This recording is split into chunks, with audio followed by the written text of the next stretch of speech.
ఈ లోకం ఒక మాయని తెలుసుకున్నాను.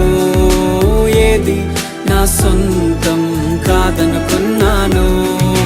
తప్పిపోయిన కుమారుని నేనైతే నా కొరకై నిరీక్షించే తండ్రి నా యేసు.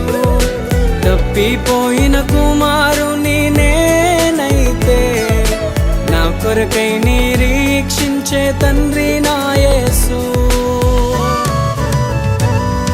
ఈ లోకమంతా నేను వెతకినా నాకు లేదయ్యా ఎక్కడా ఆనందం.